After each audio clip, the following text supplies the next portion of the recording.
Hare Hare, Hare Krishna Krishna Krishna Hare Hare, Hare Rama Rama Hare Hare, Hare Krishna Krishna Krishna Hare Hare, Hare Rama Rama Hare Hare, Hare Krishna Krishna Krishna Hare Hare, Hare Rama Rama Hare Hare, Hare Krishna Krishna Hare Hare, Hare Rama Rama Hare Hare, Hare Krishna Krishna Hare Hare, Hare Rama Rama Hare Hare, Hare Krishna Krishna Hare Hare, Hare Rama Rama Hare Hare, Hare Krishna Krishna Hare Hare, Hare Rama Rama Hare Hare, Hare Krishna Krishna Krishna Hare Hare, Hare Rama Rama Hare Hare, Hare Krishna Krishna Hare Hare, Hare Rama Rama Hare Hare, Hare Krishna Krishna Hare Hare, Hare Rama Rama Hare Hare, Hare Krishna Krishna Hare Hare, Hare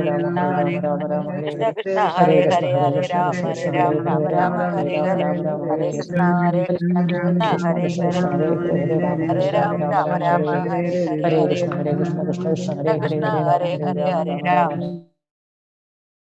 Shri രാധാഗോവിന്ദ Mandir ISKCON ബാംഗ്ലൂരുവിന്റെ Shrimad Bhagavatam ക്ലാസ്സിലേക്ക് എല്ലാവർക്കും സ്വാഗതം. ഓം അജ്ഞാനതിമിരാന്തസ്യ അനനാഞ്ജനാശലാകയാ ചക്ഷുരുന്മീലിതം യേന തസ്മൈ ശ്രീ ഗുരുവേ നമഃ. ശ്രീ ചൈതന്യമനോഭീഷ്ടം സ്ഥാപിതം യേന ഭൂതലേ സ്വയം രൂപകഥാമഹ്യം ദദാതി സ്വപദാന്തികം. വന്ദേഹം ശ്രീഗുരു ശ്രീയുതാപദകമലം ശ്രീഗുരു വൈഷ്ണവാംശ ശ്രീരൂപം സാഗ്രജാതം സഗണരഘുനാഥാന്വിതം തം സജീവം സാദ്വൈതം സാവധൂതം പരിജനസഹിതം കൃഷ്ണചൈതന്യദേവം ശ്രീരാധാകൃഷ്ണപാദാം സഗണലളിതാം ശ്രീവിശാഖാന്വിതാം ഹേ കൃഷ്ണ കരുണാ സിന്ധോ ദീനബന്ധു ജഗത്പദേ ഗോപീശ ഗോപികാന്ത രാധാകാന്ത നമസ്തുതേ. തപ്തകാഞ്ചന ഗൗരാംഗി ശ്രീരാധേ വൃന്ദാവനേശ്വരി ഋഷഭാനുസുതേ ദേവി പ്രണമാമി ഹരിപ്രിയേ. വാഞ്ചകൽപതരൂപശ്ച കൃപാ സിന്ധുഭ്യേവ ച പതിതാനാം പാവനേഭ്യോ വൈഷ്ണവേഭ്യോ നമോ നമഃ. പഞ്ചതത്വാത്മകം കൃഷ്ണം ഭക്തരൂപാസ്വരൂപകം ഭക്താവതാരം ഭക്താഖ്യാ നമാമി ഭക്തശക്തികം. നിത്യാനന്ദമഹം നൗമി സർവാനന്ദകരം പരം ഹരിനാമപ്രദം ദേവം അവധൂത ശിരോമണി. നമോ മഹാവദന്യായ കൃഷ്ണ പ്രേമപ്രദായതേ കൃഷ്ണായ കൃഷ്ണ ചൈതന്യ നാംനേ ഗൗരതിഷേ നമഃ. നമോ വിഷ്ണുപാദായ കൃഷ്ണപൃഷ്ഠായ ഭൂതലേ ശ്രീമതേ ഭക്തിവേദാന്ത സ്വാമിന്നിധി നാമിനെ. നമസ്തേ സാരസ്വതേ ദേവേ ഗൗരവാണി പ്രചാരിണേ നിർവിശേഷ ശൂന്യവാദി പാശ്ചാത്യദേശധാരിണേ. ജയ ശ്രീകൃഷ്ണ ചൈതന്യ പ്രഭു നിത്യാനന്ദ ശ്രീ അദ്വൈത ഗദാധര ശ്രീവാസാദി ഗൗരഭക്തവൃന്ദ. ഹരേ കൃഷ്ണ കൃഷ്ണ കൃഷ്ണ ഹരേ ഹരേ, ഹരേ രാമ രാമ രാമ ഹരേ ഹരേ. ഗുരുവേഗരചന്ദ്രായ രാധികായ ഹരേ കൃഷ്ണായ കൃഷ്ണഭക്തായ തദ്ഭക്തായ നമോ നമഃ. പ്രഭുപാദിക്ക് ഗുരുമരാജിക്ക് നിത്തായ ഗുരുബ്രഹ്മന്റെ ഹരേ കൃഷ്ണ. സ്ക്രീന് കാണാലോ എല്ലാവർക്കും? ഹരേ കൃഷ്ണ. ഓക്കെ, ഹരേ കൃഷ്ണ. ഓക്കെ. ശ്രീമദ് ഭാഗവതം പ്രഥമസ്കന്ധം അധ്യായം 18 ശ്ലോകം 30. ഓം നമോ ഭഗവതേ വാസുദേവായ, ഓം നമോ ഭഗവതേ വാസുദേവായ, ഓം നമോ ഭഗവതേ വാസുദേവായ. സതു ബ്രഹ്മർഷരേ രംസേ ഗദാസുമുഖരകം ദുഷാ വിനിർഗച്ഛന്തനുഷ്കോട്യാ നിതായ പുരമാഗതഃ. സതു ബ്രഹ്മർഷേ രംസേ ഗദാസുമുരകം രുഷാ വിനിർഗച്ഛന്തനുഷ്കോട്യാ നിതായ പുരമാഗതഃ. സതു ബ്രഹ്മർഷരംസേ ഗദാസുമുരകം രുഷാ വിനിർഗച്ഛന്തനുഷ്കോട്യാ നിതാന പുരമാഗതഃ. ഹരേ കൃഷ്ണ. നമുക്ക് എല്ലാവർക്കും ചൊല്ലാം.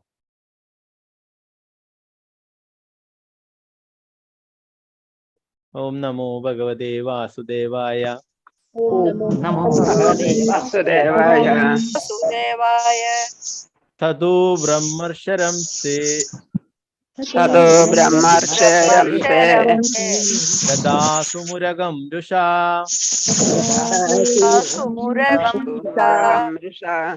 വിനിർഗച്ഛന്തനുഷ്കോട്യാ നിതായ പുരമാഗതഃ.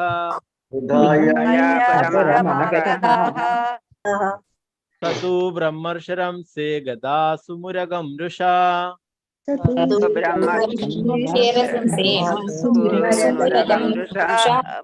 विनिर्गच्छन्द निष्कोड्या निधाय पुरमागतः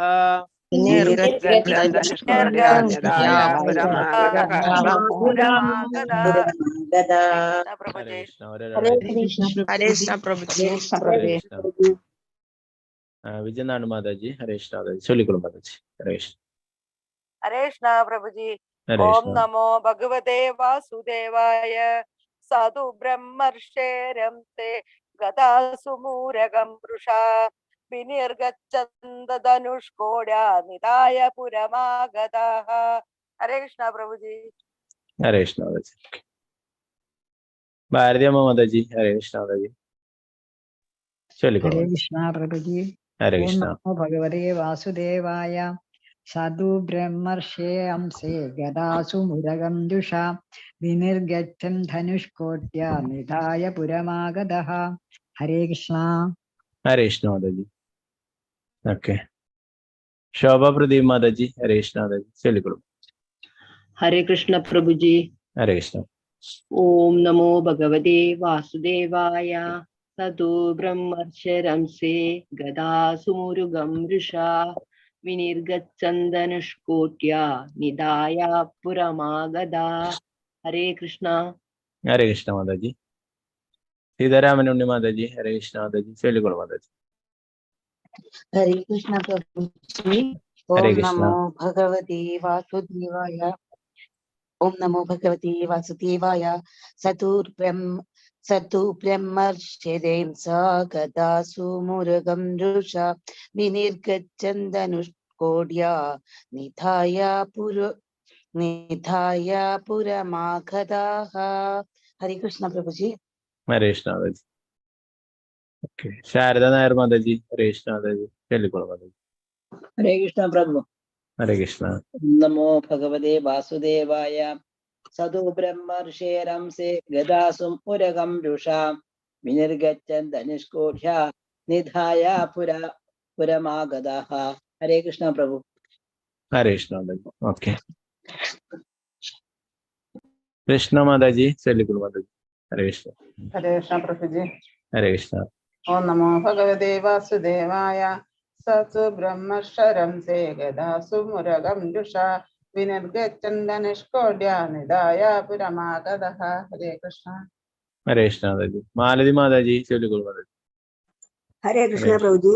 हरे कृष्ण ओम नमो भगवते वासुदेवाय सदु ब्रह्मर्षेरं से गदासु मुरगं जुषा विनिर्गच्छन् धनुष्कोड्या निधाय पुरमागतः। हरे कृष्ण प्रभु जी। हरे कृष्ण माताजी ओके हरे कृष्ण सिंधु माताजी हरे कृष्ण माताजी चोलिकुल माताजी चोलिकुल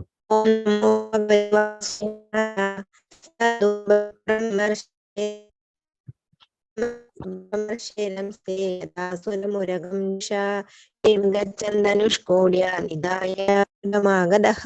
हरे कृष्ण प्रभु जी। हरे कृष्ण माताजी ओके अनिता कुमारी माताजी हरे कृष्ण माताजी हरे कृष्ण प्रभु जी।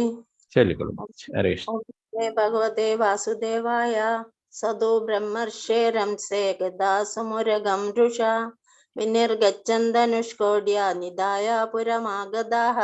हरे कृष्ण प्रभु जी। हरे कृष्ण माताजी वत्सला शाजी माताजी चोलिकुल माताजी हरे कृष्ण हरे कृष्ण प्रभु जी। हरे कृष्ण ओम नमो भगवते वासुदेवाय सतु ब्रह्मर्षेरंसे गदासु मुरुगं दुषा विनिर्गच्छन् धनुष्कोट्या निधाय पुरमागतः। हरे कृष्ण प्रभु जी।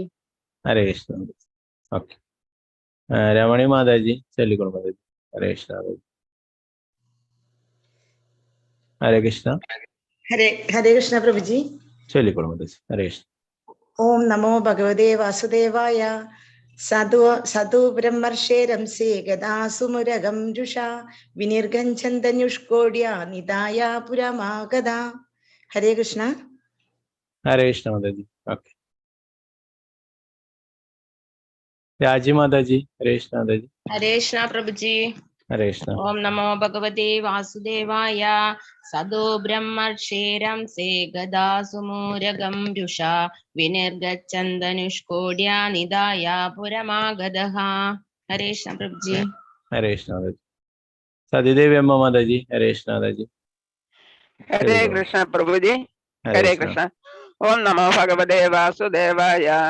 സദോ ബ്രഹ്മർഷേരംസേ ഗദാസു മുരഗം രുഷാ വിനിർഗച്ഛന്തനുഷ്കോട്യാ നിദായ പുരമാഗതഃ. ഹരേ കൃഷ്ണ പ്രഭുജി. ഹരേ കൃഷ്ണ മാതാജി. ഓക്കെ. ശാരദജി നമ്പൂതിരി മാതാജി. ഹരേ കൃഷ്ണ മാതാജി. ഹരേ കൃഷ്ണ പ്രഭുജി. ചൊല്ലിക്കോളൂ മാതാജി. ഹരേ ഓം കൃഷ്ണ. നമോ ഭഗവതേ വാസുദേവായ. സദോ ബ്രഹ്മക്ഷേരംസേ ഗദാസുമുരഗം രുഷാ വിനിർഗച്ഛന്തനുഷ്കോട്യാ നിധായ പുരമാഗതഃ. ഹരേ കൃഷ്ണ പ്രഭുജി. ഹരേ കൃഷ്ണ മാതാജി. ഓക്കെ.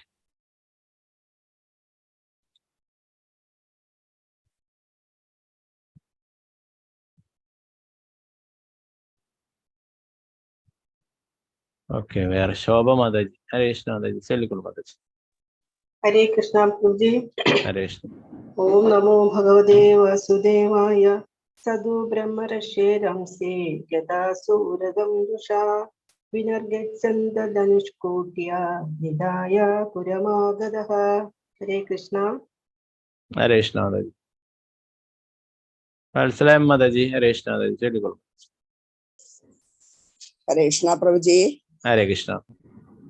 ഓം നമോ ഭഗവതേ വാസുദേവായ. ഹരേ കൃഷ്ണ. എന്താ സദോ ബ്രഹ്മർഷേരംസേ ഗദാസുമൂരഗം രുഷാ വിനിർഗച്ഛന്തനുഷ്കോട്യാ നിധായ പുരമാഗത. ഹരേ കൃഷ്ണ പ്രഭുജി. ഹരേ കൃഷ്ണ ഓക്കെ. പ്രഭുജി. ഹരേ കൃഷ്ണ. ഹരേ കൃഷ്ണ.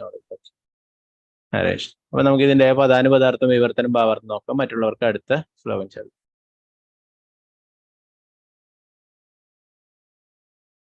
സാ രാജാവ് തു എങ്കിലും ബ്രഹ്മഋഷി ബ്രാഹ്മണ ഋഷിയുടെ അംശേ ചുമലിൽ ഗദാസും ജീവനില്ലാത്ത ഉരകം സർപ്പത്തെ ഋഷ കോപത്തിൽ വിനിർഗച്ഛൻ പോകുന്നേരം ധനു കൊടിയ ധനുസിന്റെ മുൻഭാഗത്താൽ നിതായ എടുത്തു വെച്ചിട്ട് പുരം കൊട്ടാരത്തിലേക്ക് ആഗത മടങ്ങിപ്പോയി. വർത്തനം ഭാവാർത്ഥം എസി ഭക്തി വേദാന്ത സ്വാമി ശ്രീ പ്രഭുപാദക്ക് ജയ്.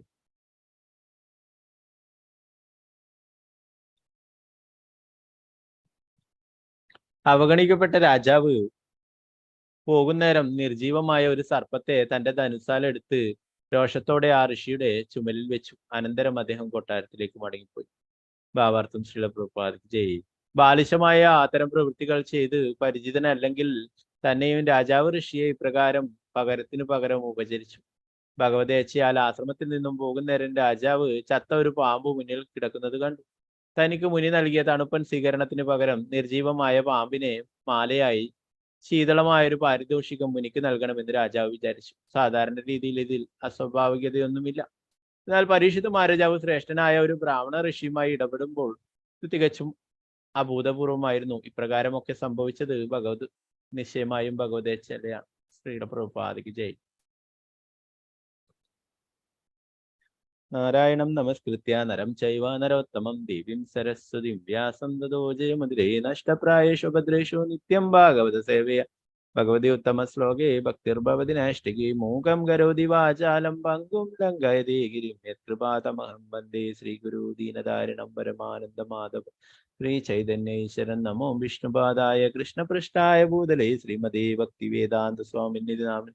നമസ്തേ സാരസ്വതേ ദേവി ഗൗരവാണി പ്രചാരണ നിർവിശേഷ ശൂന്യവാദി ഭാഷാത്യദേശ. ജയ ശ്രീകൃഷ്ണ ചൈതന്യ പ്രഭു നിത്യാനന്ദ ശ്രീ അദ്വൈത ഗദാധര ശ്രീവാസാദി ഗൗരഭക്തവൃന്ദ. ഹരേ കൃഷ്ണ കൃഷ്ണ കൃഷ്ണ ഹരേ ഹരേ. ഹരേ രാമ രാമ രാമ ഹരേ ഹരേ. പ്രഭുപാദ് ജയ ഗുരുരാജ് ജയ നിതായ. ഹരേ കൃഷ്ണ. അപ്പൊ നമ്മൾ ഇന്നലത്തെ ക്ലാസ്സിൽ പറയുന്നുണ്ട് അല്ലെ, പരീക്ഷത്ത് മഹാരാജാവ് നായാട്ടിന് പോയിട്ട് ദാഹവും വിശപ്പും ഒക്കെ കൊണ്ട് ആ ശമിക ഋഷിയുടെ ആശ്രമത്തിൽ കയറുകയും അവിടെ അദ്ദേഹം ധ്യാനത്തിലിരിക്കുന്നതൊക്കെയാണ് കണ്ടിട്ടുള്ളത് അല്ലെ. അപ്പോ നേരത്തെ തന്നെ പറയുകയുണ്ടായി ഭഗവാന്റെ ഇച്ഛപ്രകാരമാണ് അല്ലെ, അദ്ദേഹം ഭഗവാന്റെ പരിശുദ്ധ ഭക്തനാണ്.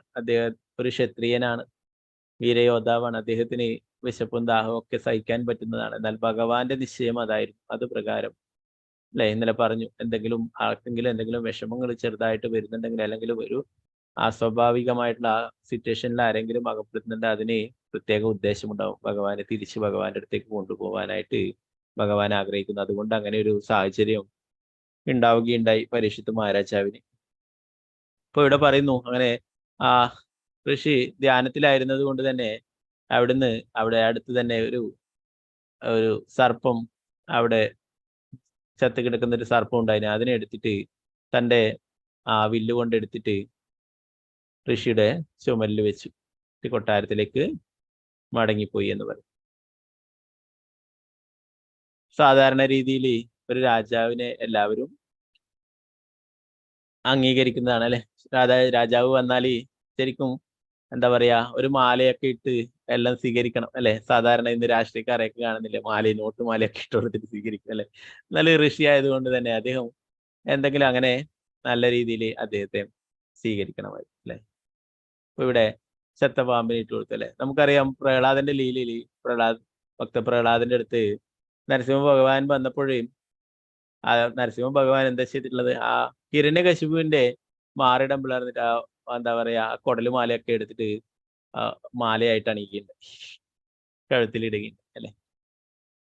അപ്പൊ ഇവിടെ ഒരു ചത്ത പാമ്പിനെയാണ് അല്ലെ, അത് എന്താ പറയാ,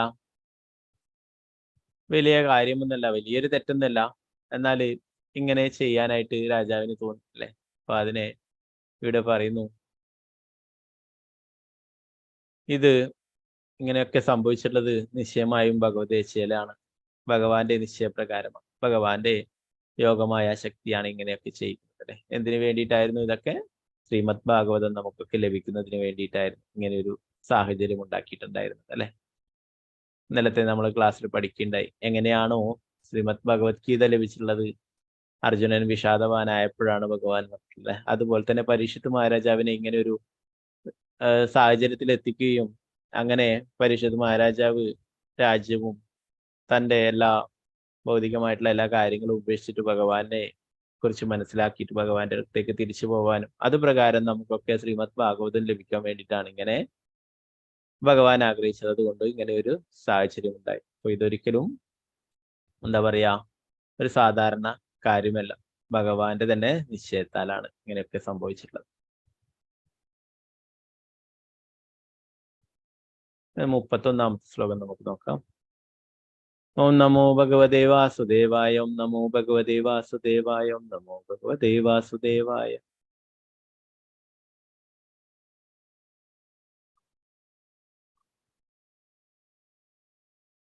ഏഷ കിം നിവൃദാശേഷ കരണോ മിലീദേശന മൃഷാ സമാധിരാഹോസ്തി കിം നു സ്യാത് ശത്രബന്ധുഭിഃ. ഏഷ കിം നൃപദാശേഷ കരണോ മിലിദേശന മൃഷാ സമാധിരാഹോസ്തി കിം നു സ്യാത് ശത്രബന്ധുഭിഃ. ഏഷ കിം നൃപദാശേഷ കരണോ മിലിദേശന മൃഷാ സമാധിരാഹോസ്തി കിം നു സ്യാത് ശത്രബന്ധുഭിഃ. ഹരേ കൃഷ്ണ. നേരത്തെ ചൊല്ലാത്തവർ ചൊല്ലിക്കൊള്ളു. പ്രതിഭ മാതാജി ചൊല്ലിക്കൊള്ളു മാതാജി. ഹരേ കൃഷ്ണ. അൺമ്യൂട്ട് ചെയ്തോളൂ.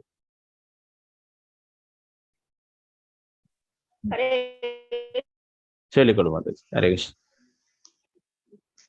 ഓം നമോ ഭഗവതേ വാസുദേവായ. ഏഷ കിം നൃപദാശേഷ കരണോ മിലിദേശനഃ മൃഷാ സമാധിരാഹോസ്തി കിം നു സ്യാത് ശത്രബന്ധുഭിഃ. ഹരേ കൃഷ്ണ. ഹരേ കൃഷ്ണ മാതാജി. ഓക്കെ. ശ്രീജ വിജയ മാതാജി. ഹരേ കൃഷ്ണ മാതാജി. ചൊല്ലിക്കൊള്ളു മാതാജി. ഹരേ കൃഷ്ണ പ്രഭുജി. ഓം നമോ ഭഗവതേ വാസുദേവായ. ഏഷ കിം നിവൃദാശേഷ കരണോ മിലിദേശന മൃഷാ സമാധിരാഹോസ്തി കിം നു സ്യാത് ശത്രബന്ധുഭിഃ. ഹരേ കൃഷ്ണ. ഹരേ കൃഷ്ണ മാതാജി. രാമചന്ദ്ര പ്രഭു. ഹരേ കൃഷ്ണ പ്രഭു. ഹരേ കൃഷ്ണ. ഓം ശരി. നമോ ഭഗവതേ വാസുദേവായ. യേശ കിം നിവൃതാ ശേഷ കരണോ മീലിദേശണഃ മൃഷാ സമാധിരാഹോസ്തി കിം നോ ക്ഷത്രബന്ധുഭിഃ. ഹരേ കൃഷ്ണ. ഹരേ കൃഷ്ണ പ്രഭുജി. ഹരേ കൃഷ്ണ. ബീന മാതാജി ചൊല്ലിക്കൊള്ളു മാതാജി. ഹരേ കൃഷ്ണ പ്രഭുജി. ഹരേ കൃഷ്ണ. ഏഷ കിം നിവൃതാ ശേഷകരണോ മീലിതേക്ഷണഃ മൃഷാ സമാധിരാഹോസ്തു കിം नु സ്യാക്ഷത്രബന്ധുഭിഃ. ഹരേ കൃഷ്ണ. ഹരേ കൃഷ്ണ മാതാജി. ഓക്കെ. അനിത ഉണ്ണികൃഷ്ണ മാതാജി. ഹരേ കൃഷ്ണ മാതാജി ചൊല്ലിക്കൊള്ളു മാതാജി. ഹരേ കൃഷ്ണ പ്രഭുജി. ഹരേ കൃഷ്ണ. ഓം നമോ ഭഗവതേ വാസുദേവായ. യേശ കിം നിവൃതാശേഷ കരണോ മീലിതേക്ഷണഃ മൃഷാ സമാധിരാഹോസ്വിത് കിം नु സ്യാക്ഷത്രബന്ധുഭിഃ. ഹരേ കൃഷ്ണ. ഹരേ കൃഷ്ണ മാതാജി. ഓക്കെ. വത്സല ഗോപാലൻ മാതാജി. ഹരേ കൃഷ്ണ മാതാജി. ഹരേ കൃഷ്ണ പ്രഭുജി. ഹരേ കൃഷ്ണ. ഓം നമോ ഭഗവതേ വാസുദേവായ. യേശ കിം നിവൃതാ ശേഷ കരുണോ മീലിദേക്ഷണഃ വൃഷാ സമാധിരാഹോസി കിം नु സ്യാക്ഷത്രബന്ധുഭിഃ. ഹരേ കൃഷ്ണ. ഹരേ കൃഷ്ണ മാതാജി. ശ്രീരഞ്ജിനി മാതാജി. ഹരേ കൃഷ്ണ മാതാജി ചൊല്ലിക്കൊള്ളു മാതാജി.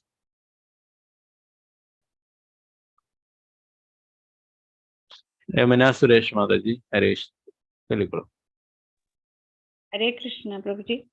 ഹരേ കൃഷ്ണ ചൊല്ലിക്കൊള്ളു. ഏഷ കിം നൃപൃതാ ശേഷ കരണോ മീലിദേക്ഷണഃ മൃഷാ സമാധിരാഹോസി കിം നോ സ്യാക്ഷത്രബന്ധുഭിഃ. ഹരേ കൃഷ്ണ. ഹരേ കൃഷ്ണ മാതാജി. ശ്രീരഞ്ജിനി മാതാജി ചൊല്ലിക്കൊള്ളു. അൺമ്യൂട്ട് ചെയ്തോളൂ മാതാജി. ഹരേ ഹരേ കൃഷ്ണ. കൃഷ്ണ. ആ ചൊല്ലിക്കൊള്ളു. ഓം നമോ ഭഗവതേ വാസുദേവായ. യേശ കിം നിവൃതാ ശേഷ കരണോ മീലിതേക്ഷണഃ വൃഷാ സമാധിരാഹോസ്വിത് കിം नु സ്യാക്ഷത്രബന്ധുഭിഃ. ഹരേ കൃഷ്ണ. ഹരേ കൃഷ്ണ മാതാജി. ഓക്കെ. നമുക്ക് ഇതിന്റെ പദാനുപദാർത്ഥം വിവർത്തനം ഭാവാർത്ഥം നോക്കാം. യേശ ഇത് കിം നിവൃത അശേഷ ധ്യാനാവസ്ഥയിലായിരുന്നു. കരണഃ ഇന്ദ്രിയങ്ങൾ, മീലിത അടച്ചി, ഈഷണഃ നേത്രങ്ങൾ, മൃഷ കപടമായ, സമാധി ധ്യാനം, ആഹോ സ്ഥിതി ചെയ്യുക, സിത് അപ്രകാരമെങ്കിൽ, കിം അതോ, നു എന്നാൽ, സ്യാത് ഒരുപക്ഷെ, ക്ഷത്രബന്ധുഭിഹി താഴ്ന്ന ക്ഷത്രിയ കുലത്തെ സംബന്ധിച്ച്. വിവർത്തനം ഭാവാർത്ഥം എ സി ഭക്തിവേദാന്ത സ്വാമി ശ്രീയുടെ പ്രഭുപാദിക്ക് ചെയ്യും. യഥാർത്ഥത്തിൽ ഋഷി ഇന്ദ്രിയങ്ങളെ ഏകാഗ്രമാക്കി നേത്രങ്ങൾ അടച്ച് ധ്യാനിക്കുകയായിരുന്നു. അതോ ബ്രാഹ്മണ കുലത്തെക്കാൾ താഴ്ന്ന ക്ഷത്രിയ കുലജാതനായ തന്നെ സ്വീകരിക്കുന്നത് ഒഴിവാക്കാൻ കപടമായ സമാധിയിലായിരുന്നു പോയി. കൊട്ടാരത്തിലേക്ക് മടങ്ങും വഴി അദ്ദേഹം പര്യാലോചന ചെയ്യാനും സ്വയം തർക്കിക്കാനും തുടങ്ങി. ഭാവാർത്ഥം ശ്രീല പ്രഭുപാദിക്ക് ജയ്.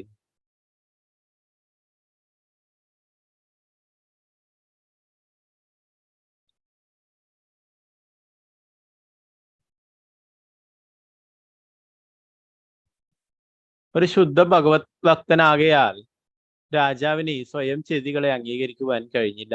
ആകയാൽ ഋഷി യഥാർത്ഥത്തിൽ ധ്യാനത്തിൽ തന്നെ ആയിരുന്നു. അതോ കുലത്തിൽ ബ്രാഹ്മണനായ ഋഷിയേക്കാൾ താഴ്ന്ന ക്ഷത്രിയനായ ഒരു രാജാവിനെ സ്വീകരിക്കുന്നത് ഒഴിവാക്കാനായി ഋഷി ധ്യാനനിമഗ്നനായിരിക്കുന്നത് പോലെ ഭാവിക്കുകയായിരുന്നു എന്ന് പരിഷത്ത് മഹാരാജാവ് സ്വയം ചോദിക്കുവാൻ തുടങ്ങി. തെറ്റായി എന്തെങ്കിലും പ്രവർത്തിച്ച ഉടൻ തന്നെ സദാ ആത്മാക്കൾക്ക് അതേക്കുറിച്ച് പശ്ചാത്താപം തോന്നി. ശ്രീ വിശ്വനാഥ ചക്രവർത്തി ഠാക്കൂറും ശ്രീ ജീവഗോസ്വാമിയും രാജാവിന്റെ പ്രവൃത്തി പൂർവ്വ ദുഷ്കൃതങ്ങൾ കാരണമാണെന്ന് വിശ്വസിക്കുന്നില്ല. ഭവനത്തിലേക്ക് അഥവാ ഭഗവാനിലേക്ക് രാജാവിനെ തിരികെ വിളിക്കാനായി മാത്രമാണ് ഭഗവാൻ ഇത്തരത്തിലുള്ള ഒരു സാഹചര്യം സൃഷ്ടിച്ചത്. ശ്രീ വിശ്വനാഥ ചക്രവർത്തിയുടെ അഭിപ്രായത്തിൽ സംഭവങ്ങൾ ഇപ്രകാരം ആസൂത്രണം ചെയ്തത് ഭഗവത് ഏച്ഛയാലായിരുന്നു. മാത്രവുമല്ല, മോഹഭംഗം ഉണ്ടാവാനുള്ള സാഹചര്യം സൃഷ്ടിക്കപ്പെട്ടതും ഭഗവത് ഏച്ഛയാലായിരുന്നു. ദുഷ്കൃതം എന്ന് വിശേഷിപ്പിക്കപ്പെടുന്ന രാജാവിന്റെ പ്രവൃത്തിയാൽ കലിയുഗത്തിന്റെ പ്രഭാവത്തിൽ അകപ്പെട്ട അവിവേകിയായ ബ്രാഹ്മണപുത്രൻ രാജാവിനെ ശപിക്കണമെന്നും അപ്രകാരം രാജാവ് പരമ നന്മയ്ക്കായി സ്വരാജ്യവും കുടുംബവും ഉപേക്ഷിക്കണമെന്നുമായിരുന്നു പദ്ധതി. ശ്രീ ശുകദേവ ഗോസ്വാമിയെ പോലുള്ള അദ്ദേഹത്തിന്റെ സുദൃഢമായ ബന്ധം ഭഗവാന്റെ ഗ്രന്ഥ അവതാരം എന്ന് വിശേഷിപ്പിക്കപ്പെടുന്ന മഹത്തായ ശ്രീമദ് ഭാഗവത അവതരണം സാധ്യമാക്കി തീർക്കും. ഭഗവാന്റെ ഈ ഗ്രന്ഥ അവതാരം അഥവാ ശ്രീമദ് ഭാഗവതം അദ്ദേഹത്തിന്റെ ഹൃദയാപഹാരിയായ അനേകം അതീന്ദ്രിയ ലീലകളെ കുറിച്ചുള്ള പ്രജഭൂമിയിലെ കന്യകമാരോടൊത്തുള്ള ആത്മീയ ഗോപകന്യമാരോടൊത്തുള്ള അദ്ദേഹത്തിന്റെ രാസലീല പോലുള്ള മനോമോഹനമായ നിരവധി അതീന്ദ്രിയ ലീലകളെ കുറിച്ച് വർണ്ണന നൽകുന്നു. ഭഗവാന്റെ ഈ സവിശേഷമായ ലീലയ്ക്ക് പ്രത്യേക പ്രാമുഖ്യമുണ്ട്. എന്തെന്നാൽ ഈ സവിശേഷമായ ലീല ഉചിതമായ രീതിയിൽ ഗ്രഹിക്കുന്ന ഒരുവൻ നിശ്ചയമായും ലൗകികമായ ലൈംഗിക ആസക്തിയിൽ നിന്ന് പിന്തിരിക്കുകയും മഹോന്നതവും മനോജ്ഞ ഗംഭീരവുമായ ഭക്തിയുത സേവന പാതയിൽ നിവിഷ്ടനാവുകയും ചെയ്യുന്നു. ശുദ്ധഭക്തന്റെ ലൗകികമായ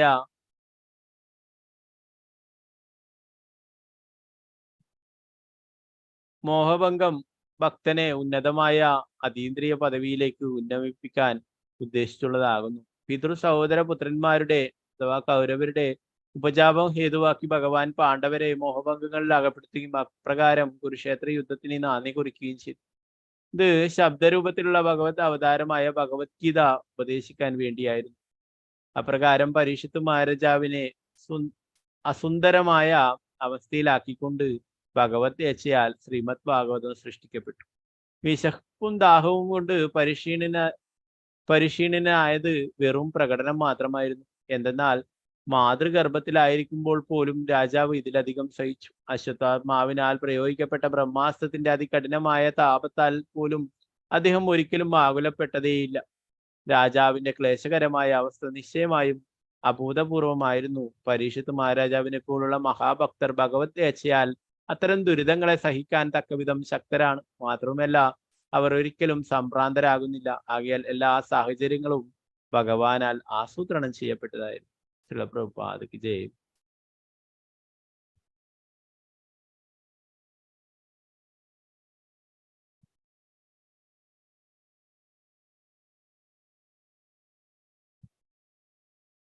ഇവിടെ പരീക്ഷിത്ത് മഹാരാജാവ് കൊട്ടാരത്തിലേക്ക് തിരിച്ചു പോകുന്ന അവസരത്തിൽ ഇങ്ങനെ ചിന്തിക്കാൻ തുടങ്ങി എന്ന് പറയുന്നു. യഥാർത്ഥത്തിൽ ഋഷി ധ്യാനിക്കുക തന്നെ ആയിരുന്നോ, അല്ലെങ്കിൽ ബ്രാഹ്മണനാണ് ആ ഋഷി അല്ലെ? എന്നാല് പരീക്ഷിത്ത് മഹാരാജാവ് ക്ഷത്രിയനാണ്. താഴ്ന്ന കുലത്തിലുള്ള ഒരു രാജാവിനെ ഒഴിവാക്കാൻ വേണ്ടിയിട്ട് അങ്ങനെ കപടമായിട്ടുള്ള സമാധിയിലായിരുന്നു എന്ന് ചിന്തിക്കുകയുണ്ടായി അദ്ദേഹം.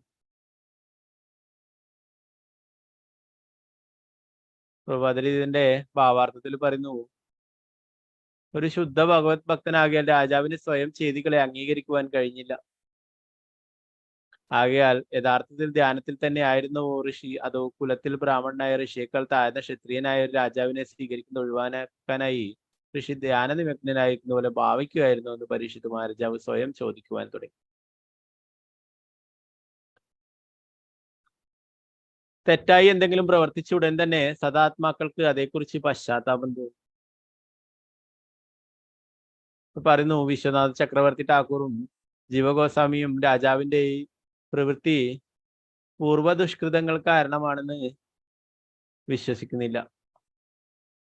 നമ്മൾ എന്തെങ്കിലും കാര്യങ്ങൾ ചെയ്തിട്ടുണ്ടെങ്കിൽ പറയും അല്ലെ, അത് നമ്മളെ ആ പൂർവ്വജന്മ കർമ്മഫലമാണ് നമ്മൾ അനുഭവിക്കുന്നത് എന്നൊക്കെ പറയും അല്ലെ. നമുക്ക് എന്തെങ്കിലും വിഷമങ്ങൾ വരുന്നത്, ശാപങ്ങൾ ലഭിക്കുന്നത്, അതൊക്കെ. എന്നാൽ ഇവിടെ പരീക്ഷിത്ത് മഹാരാജാവിന്റെ കാര്യത്തിൽ പറയുന്നു, അത് ഭഗവാന്റെ നിശ്ചയപ്രകാരമാണ്. ഭഗവാൻ ആഗ്രഹിച്ചു തിരിച്ച് ഭഗവാന്റെ അടുത്തേക്ക് കൊണ്ടുപോകാനായിട്ട് പരീക്ഷിത്ത് മഹാരാജാവ് അതിനു വേണ്ടിയിട്ട് ഇങ്ങനെ ഒരു സാഹചര്യം സൃഷ്ടിച്ചു. അങ്ങനെയെങ്കിൽ മാത്രമേ ആ കൊട്ടാരവും ബന്ധുക്കളെയും ഒക്കെ ഉപേക്ഷിച്ചിട്ട് ശ്രീമദ് ഭാഗവതം കേൾക്കുള്ളൂ, ഭഗവാന്റെ അതീന്ദ്രിയ ലീലകൾ കേൾക്കുള്ളൂ അല്ലെ. അങ്ങനെ ശുകദേവ ഗോസ്വാമി പറഞ്ഞു കൊടുത്തെങ്കിൽ മാത്രമേ അത് സൂത ഗോസ്വാമിക്കും മറ്റുള്ളവർക്കും കേൾക്കാൻ സാധിക്കും അല്ലെ. അതുകൊണ്ട് തന്നെ ആ സൂത ഗോസ്വാമിയാണ് ഇപ്പൊ നൈമിശാരണത്തിലെ ഋഷിമാർക്കൊക്കെ പറഞ്ഞു കൊടുക്കുന്നത്. അതുപ്രകാരമാണ് നമ്മളും ഇപ്പോൾ കേൾക്കുന്നത്. ശ്രീമദ് ഭാഗവതം നമ്മൾ പഠിക്കുന്നത് ശുകദേവ ഗോസ്വാമി പരീക്ഷിത്ത് മഹാരാജാവിന് പറഞ്ഞു കൊടുത്തു. ആ സഭയിൽ സൂത ഗോസ്വാമി ഉണ്ടായിരുന്നു. ആ സൂത ഗോസ്വാമി ഇനി നൈമിഷാരണ്യത്തിൽ വെച്ചിട്ട് അനേകായിരം ഋഷിമാർക്ക് പറഞ്ഞു കൊടുക്കുമെന്ന് അന്ന് ശുകദേവ ഗോസ്വാമി തന്നെ പറയുന്നുണ്ട്. അപ്പൊ ആ സൂതഗോസ്വാമി പറയുന്നതായിട്ടാണ് നമ്മൾ ഇവിടെ ശ്രീമദ് ഭാഗവതം പഠിക്കുന്നത് അല്ലെ. അതുകൊണ്ടാണ് ഇടയ്ക്കിടെ സൂത ഉവാച ശൗനക ഉവാച എന്നൊക്കെ വരുന്നത്. അപ്പോ പരീക്ഷത്തും ശുകദേവ ഗോസ്വാമി തമ്മിലുള്ള ആ ഇതില് എന്താ പറയാ, പരീക്ഷത്ത് മഹാരാജാന് പറഞ്ഞു കൊടുക്കുന്ന അവസരത്തില് സൂതഗോസ്വാമി ഉണ്ടായിരുന്നു അല്ലെ. ഭഗവാൻ തന്നെ നിശ്ചയിച്ചിട്ടുള്ളതാണ് സൂതഗോസ്വാമിയെ ആ ഋഷിമാർക്ക് പറഞ്ഞു കൊടുക്കാനായിട്ട്. അപ്പോ ശ്രീമദ് ഭാഗവതം എല്ലാവർക്കും ലഭിക്കാനായിട്ട് ആണ് ഇങ്ങനെ ഒരു സാഹചര്യം സൃഷ്ടിച്ചതെന്ന് പറയുന്നത്. ഇത് പൂർവജന്മ കർമ്മഫലം മൂലം ഉണ്ടായിട്ടുള്ളതല്ല. സാധാരണ ബദ്ധജീവാത്മാക്കളെ പോലുള്ള ഒരു സംഭവമല്ല ഇത്, അവരനുഭവിക്കുന്ന പോലുള്ള സംഭവമല്ല എന്ന് ഇവിടെ പറയുന്നു.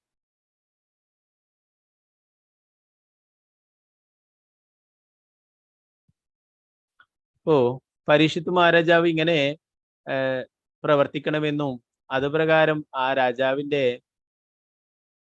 അവിവേകിയായിട്ടുള്ള പുത്രൻ അല്ല ആ ബ്രാഹ്മണന്റെ പുത്രൻ ശമിക ഋഷിയുടെ പുത്രൻ ശൃംഗി ശപിക്കണമെന്നും ഒക്കെ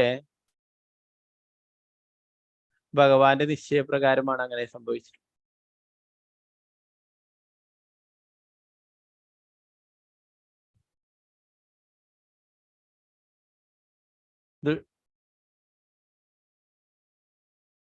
ദുഷ്കൃതം എന്ന് വിശേഷിപ്പിക്കപ്പെടുന്ന രാജാവിന്റെ പ്രവൃത്തിയാൽ കലിയുഗത്തിന്റെ പ്രഭാവത്തിൽ അകപ്പെട്ട അവിവേകിയായ ബ്രാഹ്മണപുത്രൻ രാജാവിനെ ശപിക്കണമെന്നും അപ്രകാരം രാജാവ് പരമനന്മയ്ക്കായി സ്വരാജ്യവും കുടുംബവും ഉപേക്ഷിക്കണമെന്നുമായിരുന്നു പദ്ധതി. ശുകദേവ ഗോസ്വാമിയുമായുള്ള അദ്ദേഹത്തിന്റെ സുദൃഢമായ ബന്ധം ഭഗവാന്റെ ഗ്രന്ഥാവതാരം എന്ന് വിശേഷിപ്പിക്കപ്പെടുന്ന മഹത്തായ ശ്രീമദ് ഭാഗവത അവതരണം സാധ്യമാക്കി തീർക്കും. ഭഗവാന്റെ ഈ ഗ്രന്ഥാവതാരം ശ്രീമദ് ഭാഗവതം അദ്ദേഹത്തിന്റെ ഹൃദയാപഹാരിയായ അനേകം അതീന്ദ്രിയ ലീലകളെ കുറിച്ചുള്ള പ്രജഭൂമിയുള്ള കന്യകമാരോടൊത്തുള്ള അദ്ദേഹത്തിന്റെ രാസലീല പോലുള്ള മനോമോഹനമായ നിരവധി അതീന്ദ്രിയ ലീലകളെ കുറിച്ചുള്ള വർണ്ണന നൽകുന്നു.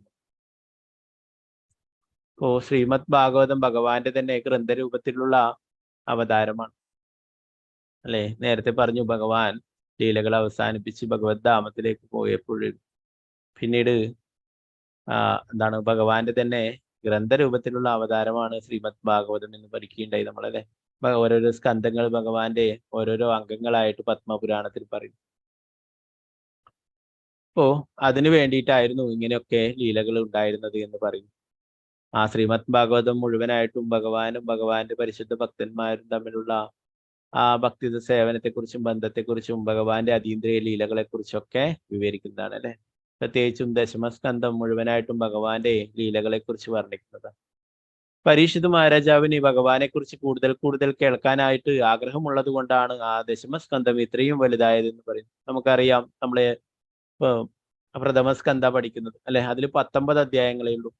അതുപോലെ ഓരോരോ രണ്ടാമത്തെ സ്കന്ധമല്ല അതിലൊക്കെ കുറച്ച് അധ്യായങ്ങളേ ഉള്ളൂ, 20, 15, 20 അങ്ങനെയൊക്കെ. എന്നാൽ ദശമസ്കന്ധത്തിൽ 90ഓളം അധ്യായങ്ങൾ. അതിനെക്കുറിച്ച് പറയുന്നു ഭഗവാനെ കുറിച്ച് അറിയാനുള്ള ആഗ്രഹം, ഭഗവാന്റെ അതീന്ദ്രിയ ലീലകളെ കുറിച്ച് കേൾക്കാനുള്ള ശ്രവിക്കാനുള്ള ആഗ്രഹം മൂലം കൂടുതൽ ചോദിക്കുകയും അതുപ്രകാരം ശുകദേവ ഗോസ്വാമിക്ക് കൂടുതലായിട്ട് ഭഗവാനെ കുറിച്ച് പറഞ്ഞു കൊടുക്കാനായിട്ടും സാധിച്ചു എന്ന് പറയും. അപ്പോ ഇതൊക്കെ നമുക്ക് വേണ്ടിയിട്ട് കൂടിയാണ് അല്ലെ. നമ്മൾ പഠിച്ചു ജന്മകർമ്മജമേ ദിവ്യം ഏവം യോവേത്തി തക്ത്വ അദ്ദേഹം പുനർജന്മ നൈതിമാമേതി സോർജന. ഭഗവാന്റെ അവതാരവും ലീലകളും ഒക്കെ അതീന്ദ്രിയമാണ്. അതിനെക്കുറിച്ച് മനസ്സിലാക്കുന്ന ഒരാൾ ഈ ഭൗതിക ലോകത്തിൽ വീണ്ടും പിറക്കേണ്ടതായിട്ടില്ല, തിരിച്ച് ഭഗവാന്റെ അടുത്തേക്ക് പോവാനായിട്ട് സാധിക്കും അല്ലെ. അപ്പൊ അങ്ങനെ നമുക്കൊക്കെ ശ്രീമദ് ഭാഗവതം ലഭിക്കേണ്ടെങ്കിൽ ഇങ്ങനെ ഒരു സാഹചര്യത്തിൽ പരീക്ഷിക്കപ്പെടണമായിരുന്നു. അത് ഭഗവാന്റെ നിശ്ചയമായിരുന്നു. അതുപ്രകാരം പരീക്ഷത്തിൽ രാജ്യവും കുടുംബവും ഒക്കെ ഉപേക്ഷിക്കുകയും ശുകദേവ ഗോസ്വാമി ശ്രീമദ് ഭാഗവതം കേൾക്കുകയും ചെയ്യും. അപ്പൊ ഇവിടെ പ്രഭുപാദർ പറയുന്നു, നേരത്തെ ഭഗവാന്റെ ശബ്ദരൂപത്തിലുള്ള ഭഗവത്ഗീത അല്ലെ, അതും ഭഗവാന്റെ അവതാരം തന്നെയാണ്. അതിനെ കുറിച്ചിട്ടും പത്മപുരാണത്തിൽ പറയുന്നു. ഭഗവത്ഗീത എന്ന് പറയുന്നത് സാക്ഷാൽ ഭഗവാന്റെ തന്നെ ഗ്രന്ഥരൂപത്തിലുള്ള അവതാരമാണ്. ഭഗവാന്റെ തിരുമുഖത്ത് നിന്ന് വന്നിട്ടുള്ളതാണ് അല്ലെ ഭഗവാന്റെ ഗീതം, അതാണ് ഭഗവത്ഗീത. അപ്പൊ അതിനും ഒരു സാഹചര്യം ഉണ്ടാക്കിയിട്ടുണ്ടായി അല്ലെ. അർജുനൻ ഭഗവാന്റെ നിത്യലീലയുള്ള വിശാഖ സഖിയാണ്. ഭഗവാന്റെ കൂടെ ലീലകൾ ചെയ്യാനായിട്ട് അർജുനൻ അവതരിച്ചിട്ടുള്ളത് അല്ലെ. ഇവിടുത്തെ പോലെ ഒരു ബദ്ധജീവാത്മാവല്ല. എന്നാലും ഭഗവാന്റെ യോഗമായ ശക്തി അർജുനെ വിഷാദവാനാക്കി നിർത്തുകയുണ്ടായി.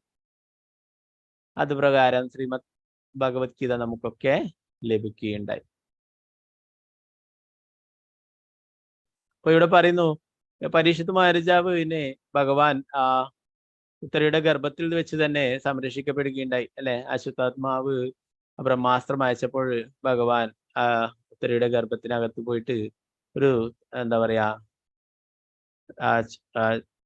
ചുണ്ടൻ വിരലിന്റെ ഒരു തള്ളവിരലിന്റെ വലിപ്പത്തിൽ പോയിട്ട് അവിടെ വെച്ചിട്ട് പരീക്ഷിത്ത് മഹാരാജാവിനെ സംരക്ഷിക്കുകയുണ്ടായി അല്ലെ. പുറത്ത് വെച്ചിട്ട് സുദർശന ചക്രം ഉപയോഗിച്ചിട്ട് ആ ബ്രഹ്മാസ്ത്രത്തെ ഇല്ലാതാക്കുകയും ആ ബ്രഹ്മാസ്ത്രത്തിന്റെ ചൂട് തടുക്കാനായിട്ട് ഭഗവാൻ തന്നെ സംരക്ഷിക്കുകയും ചെയ്തു.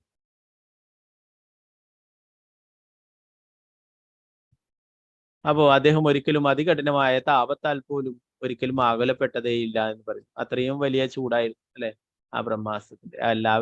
എല്ലാവരും ഭയപ്പെട്ടു പോയി അല്ലെ. അപ്പോഴാണ് ഭഗവാൻ തന്നെ, പാണ്ഡവരൊക്കെ ഉണ്ടായിരുന്നെങ്കിലും അവർക്കൊന്നും പ്രവർത്തിക്കാൻ സാധിക്കാത്തത് കൊണ്ട് തന്നെ ഭഗവാൻ തന്നെ നേരിട്ട് എന്താ പറയാ ആ സുദർശനത്തെ അയച്ചിട്ട് അതിനെ നിർവീര്യമാക്കുകയും ആ കുട്ടിയെ ഉത്തരയുടെ ഗർഭത്തിൽ പോയിട്ട് സംരക്ഷിക്കുകയും ചെയ്യും. അപ്പൊ ഇവിടെ പറയുന്നു, രാജാവിന്റെ ക്ലേശകരമായ അവസ്ഥ നിശ്ചയമായും അഭൂതപൂർവമായിരുന്നു. പരീക്ഷിത്ത് മഹാരാജാവിനെ പോലുള്ള മഹാഭക്തർ ഭഗവത് ഏച്ഛയാൽ അത്തരം ദുരിതങ്ങളെ സഹിക്കാൻ തക്കവിധം ശക്തരാണ്. മാത്രമല്ല അവർ ഒരിക്കലും സംഭ്രാന്തരാകുന്നില്ല. ആകയാൽ എല്ലാ സാഹചര്യങ്ങളും ഭഗവാനാൽ ആസൂത്രണം ചെയ്യപ്പെട്ടതായിരുന്നു. ഇങ്ങനെ സംഭവിച്ചിട്ടുള്ള എല്ലാറ്റിനും ഒരു ഉദ്ദേശമുണ്ടായിരുന്നു ഭഗവാന്. ശ്രീമദ് ഭാഗവതം എല്ലാവർക്കും ലഭിക്കണമെന്നുള്ളത് അല്ലെ. അപ്പോൾ അതിനു വേണ്ടിയിട്ട് ഉള്ള ഒരു ലീലയായിരുന്നു. അപ്പോൾ ഇതൊരിക്കലും ഒരു ബദ്ധജീവാത്മാവ് അനുഭവിക്കുന്ന പോലെ പൂർവജന്മ കർമ്മ ഫലം മൂലമല്ല പരീക്ഷിത്ത് മഹാരാജാവിന് ശാപം ലഭിച്ചിട്ടുള്ളത്. നമുക്ക് ഈ ഒരു ശ്ലോകം കൂടി നോക്കാം. 32-ാമത്തെ. ഓം നമോ ഭഗവതേ വാസുദേവായ. ഓം നമോ ഭഗവതേ വാസുദേവായ. ഓം നമോ ഭഗവതേ വാസുദേവായ.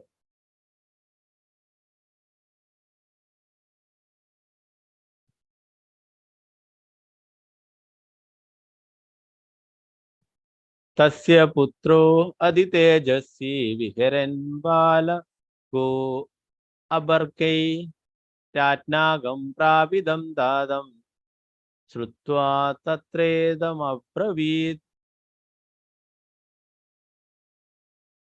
തസ്യ പുത്രോദിതേജസ്വി വിഹരൻ ബാലഗോ അർഭകൈ.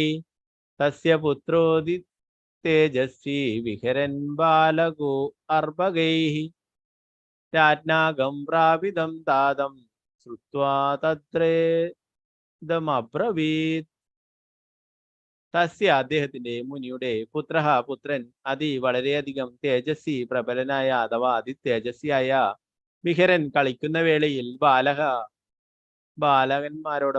ബാലന്മാരോടൊപ്പം അർഭകൈ ബാലിശമായ പ്രകൃതമുള്ളവർ രാജാവിനാൽ അംഗം കൊടിയ ദുഃഖമുളവാക്കുന്ന സംഭവം പ്രാപിതം സൃഷ്ടിക്കപ്പെട്ട താതം പിതാവിനെ ശ്രുത്വ ശ്രവിച്ച് തത്ര അപ്പോൾ തന്നെ ഇപ്രകാരം അബ്രവീത് സംസാരിച്ചു. വിവർത്തനം ഭാവാർത്ഥ നിസി ഭക്തി വേദാന്ത സ്വാമി ശ്രീയുടെ പ്രഭുപാദയ്ക്ക് ചെയ്യും. ഒരു ബ്രാഹ്മണപുത്രനാകിയാൽ മുനിയുടെ പുത്രൻ മഹാ തേജസ്വിയായിരുന്നു. അവിവേകികളും ബാലിശ പ്രകൃതരുമായ ബാലന്മാരോടൊപ്പം വിനോദങ്ങളിൽ ഏർപ്പെട്ടിരിക്കെ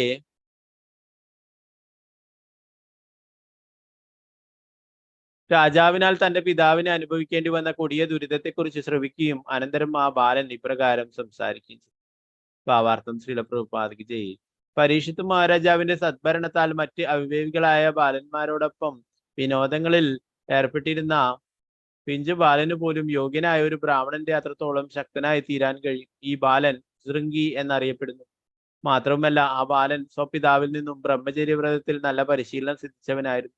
ആകയാൽ ആ പിഞ്ചു പ്രായത്തിൽ പോലും അവന് അതിതേജസ്വിയാകാൻ കഴിഞ്ഞിരുന്നു. എന്നാൽ കലിയുഗം 4 വർണ്ണാശ്രമങ്ങളുടെയും സാംസ്കാരിക പൈതൃകത്തെ നശിപ്പിക്കാൻ ഒരവസരം അന്വേഷിക്കുകയായിരുന്നു. ഈ അവസരത്തിൽ അവിവേകിയായ ബാലൻ കലിയുഗത്തിന് വൈദിക സംസ്കാരത്തിന്റെ പ്രവർത്തന തലങ്ങളിലേക്ക് പ്രവേശിക്കുവാനുള്ള ഒരവസരം നൽകി. കലിയുടെ സ്വാധീനത്താൽ താഴ്ന്ന കുലങ്ങളോടുള്ള വെറുപ്പ് ഈ ബ്രാഹ്മണ ബാലനിൽ നിന്നും ആരംഭിച്ചു.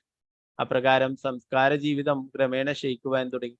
ബ്രാഹ്മണീയ അനീതിയുടെ ആദ്യ ഇര പരീക്ഷിത്ത് മഹാരാജാവായിരുന്നു. അപ്രകം കലിയുടെ പ്രകാരം കലിയുടെ കടന്നാക്രമണത്തിനെതിരെ രാജാവ് നൽകിപ്പോന്നിരുന്ന സംരക്ഷണം ഇങ്ങനെ ശിഥിലമായി.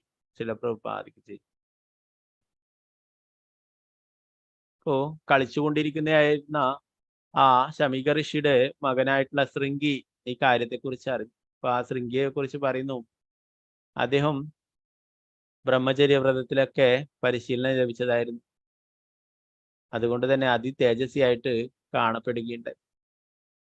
അത്രയും എന്താ പറയാ നല്ല ശക്തി ഉണ്ടായിരുന്നു, തപശ്ചര്യ ഉണ്ടായിരുന്നു. അതുകൊണ്ട് തന്നെ അദ്ദേഹത്തിന് ശപിക്കാൻ കഴിയുന്ന ഒരു അവസ്ഥയായിരുന്നു ആയിരുന്നെങ്കിൽ തന്നെ. അപ്പൊ ഇവിടെ പറയുന്നു, പ്രഭുപാദർ പറയുന്നു, കലിയുടെ സ്വാധീനം അപ്പോൾ തുടങ്ങി ആ ബ്രാഹ്മണ കുട്ടിയിൽ നിന്ന് തുടങ്ങുകയുണ്ടായി. ഇങ്ങനെ ഒരു എന്താ പറയാ ഒരു ശാപം നൽകാനായിട്ട് ആ കുട്ടിക്ക് തോന്നുകയുണ്ടായി. സാധാരണ നിലയിൽ എന്താ പറയാ ബ്രാഹ്മണരെക്കാളും താഴ്ന്നവരാണ് ക്ഷത്രിയർ അല്ലെ. അപ്പോൾ തൻ്റെ പിതാവിനോട് ഇങ്ങനെ അപരാധം പ്രവർത്തിച്ചത് മനസ്സിലാക്കുകയും അതുപ്രകാരം അദ്ദേഹത്തെ ശപിക്കാൻ ആരംഭിക്കുകയും ചെയ്തു എന്ന് പറയും. പ്രഭുപാദർ പറയുന്നു, ഈ എന്താ പറയാ ബ്രാഹ്മണീയ അനീതിയുടെ ആദ്യ ഇര പരീക്ഷിത്ത് മഹാരാജാവ് വരുന്നു. അപ്രകാരം കലിയുടെ കടന്നാക്രമണത്തിനെതിരെ രാജാവ് നൽകിപ്പോന്നിരുന്ന സംരക്ഷണം ഇങ്ങനെ ശിഥിലമാണ് അല്ലെ. കലിയെ രാജ്യത്തു നിന്നും പ്രവേശനം നൽകാതിരുന്നതാണ് പരീക്ഷിത്ത് മഹാരാജാവ്. നമ്മൾ നേരത്തെ പഠിക്കുകയുണ്ടായി അല്ലെ. തൻ്റെ രാജ്യത്ത് വസിക്കാനുള്ള യോഗ്യതയില്ല എനിക്കെന്നും അധർമ്മങ്ങൾ പ്രവർത്തിക്കുന്നത് അടുത്ത് മാത്രം നീ പോയിട്ട് വസിക്കാനും കലിയോട് പറയിക്കില്ല. അപ്പൊ ഇത്രയേറെ സദ്ഭരണങ്ങള് നടത്തിക്കൊണ്ടിരുന്ന രാജാവിനെ ശപിക്കാനായിട്ട് അങ്ങനെ ഒരു ബ്രാഹ്മണ കുട്ടി മുതിരുകയുണ്ടായി. അതിനെക്കുറിച്ചിട്ട് നമുക്ക് നാളത്തെ ക്ലാസ്സിലെടുക്കാം. 33-ാമത്തെ ശ്ലോകം. ഹരേ കൃഷ്ണ കൃഷ്ണ കൃഷ്ണ ഹരേ ഹരേ, ഹരേ രാമ രാമ രാമ ഹരേ ഹരേ. ഗ്രന്ഥരാജ് ശ്രീമദ് ഭാഗവതം की जय. श्रील प्रभुपाद की जय. गुरुमहाराज की जय. निताय गौर प्रेमानंदे हरि हरि बोल. हरे कृष्ण. ആർക്കെങ്കിലും ഇന്നെടുത്ത ഭാഗങ്ങൾ എന്തെങ്കിലും സംശയങ്ങൾ ഉണ്ടെങ്കിൽ കൈവർത്താം.